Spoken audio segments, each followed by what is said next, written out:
All right.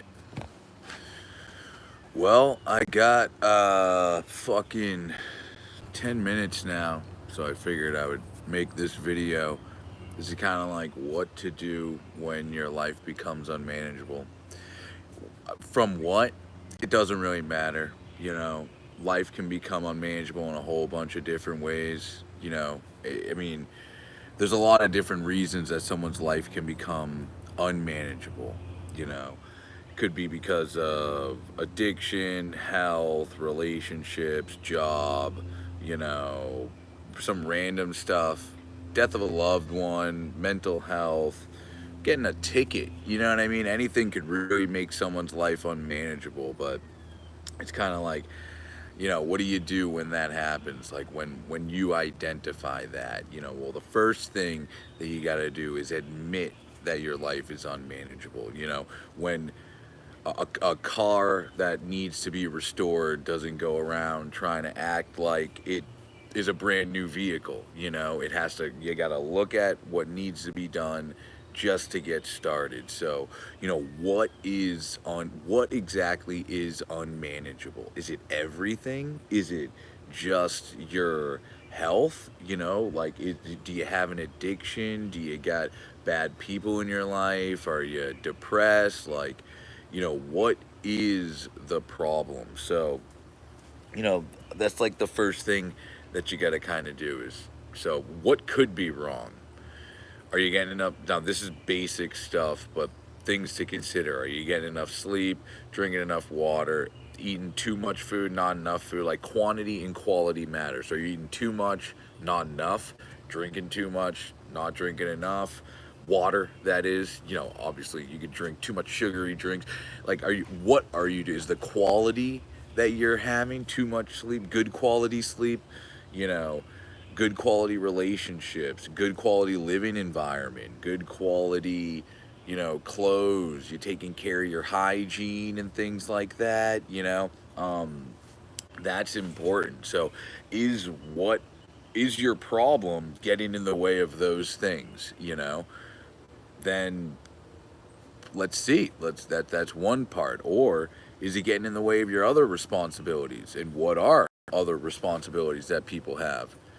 They got bills, they got work, family, pets, cars,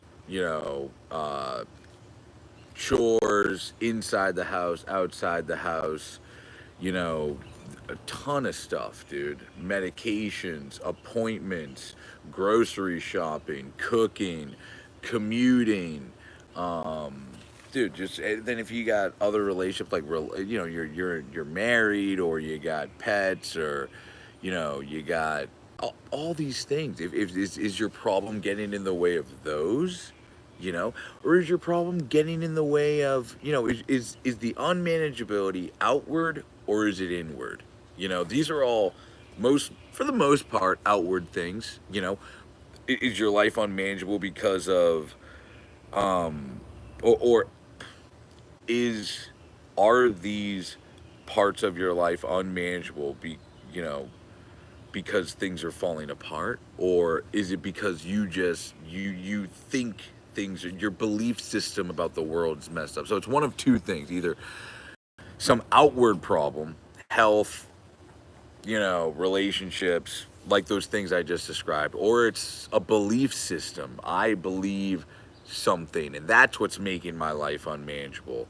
Someone believes in a belief about the world they live in, some people in their lives, or themselves. These beliefs are making these, they don't think they can do these things. They don't think they're the type of person who can manage all this. They don't think they're the type of, whatever, who can do these things. And that belief is what's getting in the way of their ability to do these things. Like that belief is the unmanageable problem that they're having. So, you know, first thing you got to do is, admit what is unmanageable. Maybe it's all those things, and what is causing the unmanageability. Most of the time, pretty much 99.9% of the time, it's not anything outside of ourselves, it's ourselves. So Whatever outward problem is happening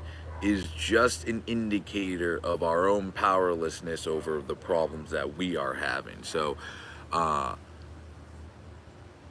unmanageability is outward evidence of our powerlessness. So we have this problem that we can't control that is causing these things to become more difficult or impossible to manage. Managing is just succeeding at surviving one's aims, and one's aims is basically to keep all these things in order while having this problem, whatever it is. So oftentimes I'm dealing with people who have addiction or mental health problems. So that the first step is getting sober or getting yourself physically to be able to do it, which is 4% of the battle. The other 96% is working on the belief systems about this problem or how it affects our lives. I mean, so, yeah, the first thing you gotta do is admit it, and then next step is come to believe that something can help you. What is it? Maybe it's a class, maybe it's a person, maybe it's educating yourself. You know, there's a lot of different things that can fix it. But the first thing we gotta do when we find out things in our life are fucked is just admit that they are fucked. So, thanks. Hope that helped.